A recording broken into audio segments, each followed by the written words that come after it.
Oh man, I poured this shot because I thought the best friends were gonna win, and now I'm just gonna be drinking alone. Oh my god, I'm Hangman Page. Hello friends and welcome to my channel. My name is EJ Marino and today we're diving in to Fyter Fest Night One. I'm a big AEW fan. I've kind of reviewed it on my channel a couple times, but with a big television event like this, I cannot miss out. I made myself a big bowl of popcorn and let's talk about this night of wrestling.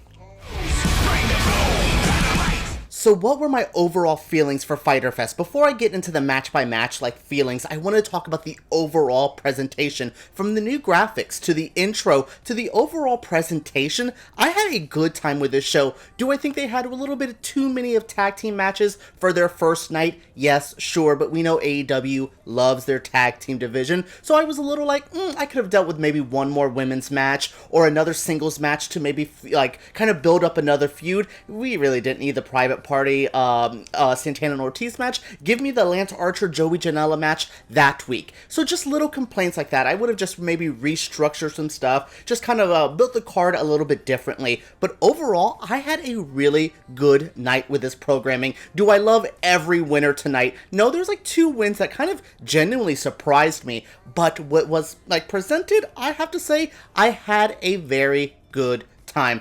The first match of the night was MJF and Wardlow versus Luchasaurus and Jungle Boy. I am a big fan, as you can see with my shirt. I love them so much. I actually really enjoyed this match. It was structured well. It was a hot opener. These are some of the four biggest talents, especially Jungle Boy and MJF, who I see this company being built at. If AEW is around in 10 years, these are the guys that are going to be there in the main event. They're just superstars, and it felt like that in the match. This was a pretty fun back and forth match. I like that a lot of the typical MJF and Wardlow hijinks to win kind of hurt them, especially at the end of this match. This was a fun presentation. There was some really good back and forth. Once Wardlow and Luchasaurus got in there, they were just doing some big power moves from two guys who surprised me each and every time. I first saw Wardlow and was bored because he's big and muscular, and I'm like, oh, I've seen these guys a bazillion times. But he's from that new generation of big dudes, like Brian Cage, like Luchasaurus, who are just badass athletes who have so many layers to them. Ooh, one quick note, I do love MJF's attire. Not the entrance robe so much, but that pink on him looked so good. He just has a star quality to him. Do you know what also feels like a star quality? Luchasaurus's hot tags. When that boy gets into that ring, he is on fire. His kicks are so dope. For a big guy, hell, let's even take that away. For just a wrestler nowadays, his kicks feel unique, fun, and scary. He does some pause when he did this one that kind of comes around, and I was like, he legit tail whipped that man. I love what Luchasaurus has to offer here. He is such a fun, energetic spirit. Do I think he's the best out of this group? No. Jungle Boy, I think, is the full package of everything, but they're so good together. So good together that they stole the win tonight. So happy with that. They kind of made it a little obvious when they were like, well, they've never been able to beat them. And I'm like, ooh, they haven't. And this is the first time Wardlow and MJF have really teamed together. So, oh yeah, this was the time for Jungle Boy and Luchasaurus to win. So happy with that. This was such a fun opener. So hot. Yum, yum, yum. Eat my popcorn while I think about that puppy battle royale. What the hell is AEW doing? The second match of the night is Shida and Penelope Ford, which is actually might be one of my favorite matches, if not my favorite match of the evening. Penelope Ford is growing as a performer. This was her best match yet, especially when they got rid of Kip Sabian pretty earlier and she was allowed to shine on her own. He came back and had a really funny moment where he threw up the kendo stick and Shida caught it. Love that moment. But I really enjoyed this match. Shida is the best woman on this roster.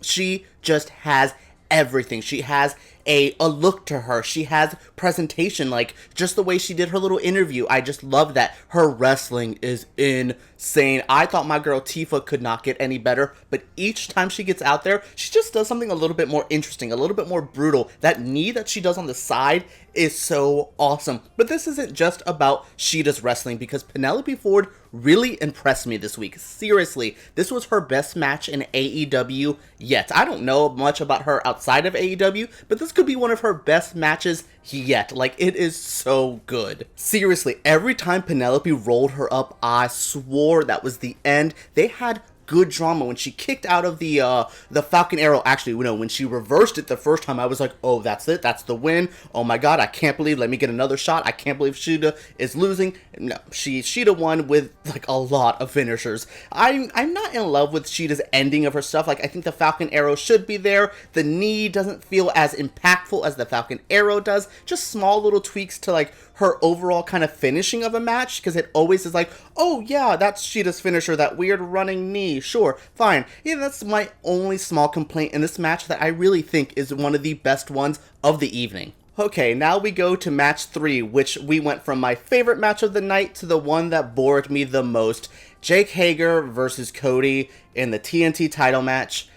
It's a Cody Rhodes match. I'm going to sound very shady here, but he continues to be my bathroom break in AEW, and that's nothing against him personally. He's one of the best on the mic. As a person, he's pretty cool as well, but as a entertainer, as a wrestler in the ring, I'm never engaged by him, unless it's like a big, high-profile match, which I don't think this really was. As much as they wanted it to be, this didn't have the gravitas, the weight. I never once feared for Cody's title here. He was just going to keep knocking down these competitors until a real competitor comes. I don't know who that's going to be. Who's going to be the one to dethrone him? I don't know. Please let it be like Danhausen or Effie, some indie talent. That would be really cool. But overall, I just wasn't sold on this match. It's a pretty typical standard wrestling match. They did, rest holds. They did lockups. Cody had his Cody cutter that looked better tonight than it has before. This match didn't do anything for me. Maybe it was like Jake Hager's ugly ass blue pants, or the fact that his wife was here. Why are we making her a thing? Like, why? Who told her, other than her being very gorgeous and stuff like that, who told her we needed to see her ringside? Especially if Brandy wasn't going to be here. Girl, send her to the back. She can watch at home. Like, what? Why was she here? She didn't do anything. She slapped Cody once, and that didn't help Hager win, because Cody won. Yay! There was some stuff at the end with Hager punching out like referee Mike Posey. Okay. Hager's a bad guy. Oh my god, I'm so shocked by that. Before we got into that Santana Ortiz versus Private Party match, we had two little segments that I actually really enjoyed. We had Darby Allin continuing to make CKY tapes from the 90s and 2000s a thing again. Darby's promos, as much as they're like artsy and black and white, they feel like pretentious episodes of Jackass.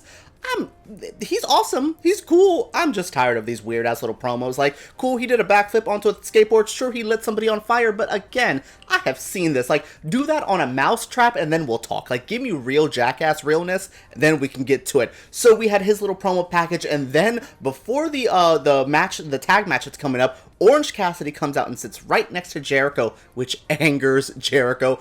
Angry Jericho is Angry Jericho. He's always really fun. Do I love him on commentary? Girl, you don't need to yell everything, Jericho. Breathe. Chill out. Like, when he actually does legit commentary, I really enjoy it. When he's yelling and being in character, not so much. But it was really fun to see him interact with Orange Cassidy this whole match and just get frustrated until the end where they blew up. Santana and Ortiz versus Private Party was a fairly standard tag team match, with the big match at the end with that opening match. This one just kind of felt okay. Like, I was like, oh, this is fine. I like both teams. They have a history with each other, especially being New Yorkers. Like, they talked about Santana and Ortiz being the ones who were the heads of the training facility that they were training at. That was fine. I like the story here. I like the match. Like, they did this really cool, like, poetry in motion over the top ropes. It's that Matt Hardy influence, because he is ringside with Private Party. Don't get that connection, other than like, is Matt just gonna come and like sprinkle fairy dust on all the tag teams and be like, I'm helping you, here we go. Sure, yeah, they're starting to homage them. That's pretty cool. I like that. Maybe do like that cool like Twist of Fate Swanton combo. That could be really interesting.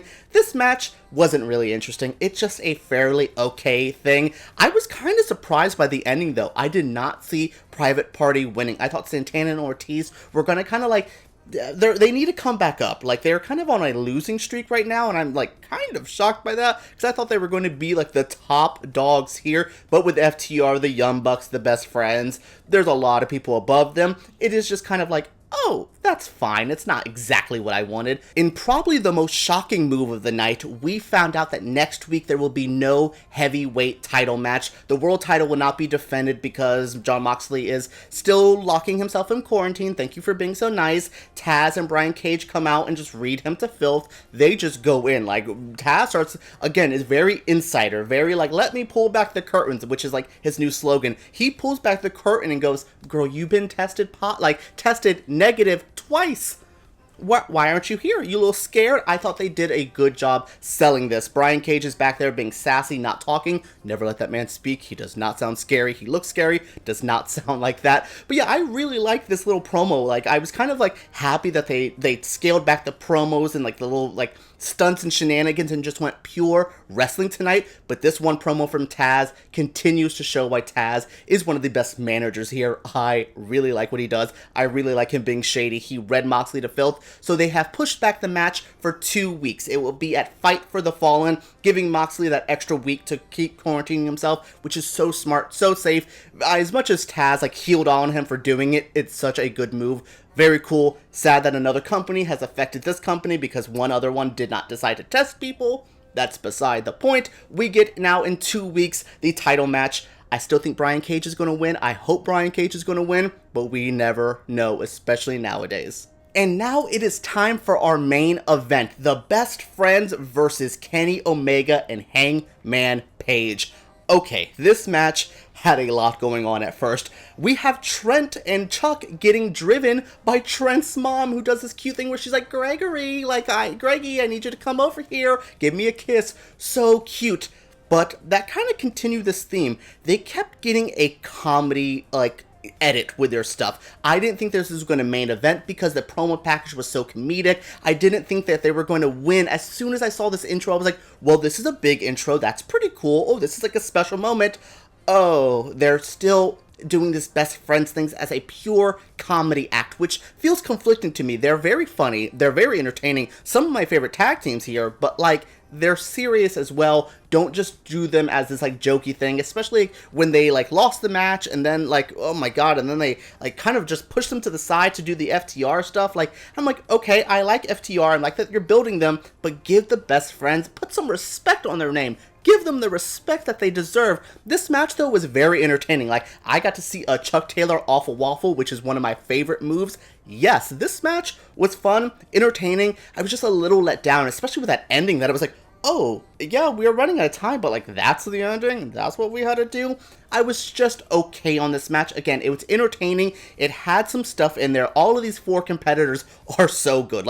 With Chuck and Kenny's backstory, with Trent being just the goddamn athlete he is, with his mom ringside. I love his mom being in the audience. That was really cute. With also Hangman just being one of the best all-around stars that they have. This was a strong, okay match. This just wasn't excellent. It wasn't bad. It was just firmly on the middle, but the high middle. That's where I would put this match. It's not one of Kenny's 5-star, 6-star, 7-star matches, but it's a fine tag team match with an ending I wasn't in love with. I would have loved to see the best friends take it home here. A little sad to see it, but overall I had a good time with this show. And then the overall end moment where the FTR kind of comes out, they hand people beers. It seems like Hangman is back beefing with Kenny because he didn't accept FTR's beers. Were we going to get FTR and Hangman together and then maybe add Cody so we can get a very full horseman stuff there? I could see that and like that. But this ending was fun. It set up a lot of angles, and then it sets up what next week's huge 8-man tag, which I am so excited for. Alright everyone, that was it for me reviewing Night 1 of Fyter Fest. What did you guys think of this review? What do you guys think of Fyter Fest? I'm so happy to be talking about AEW. Just the universe lined up. I was able to watch it live tonight. I was able to talk about it with you guys. So if you do like my stuff, let me know in the comments down below. Subscribe to my channel because I'll start talking about AEW if you guys want me to. Subscribe, let me know. I will talk about this all the time. Alright guys, make sure you guys comment down below, subscribe to my channel, and give me a thumbs up because YouTube takes those way too seriously. Alright guys, let's talk about AEW Dynamite Fyter Fest. That's a mouthful down below.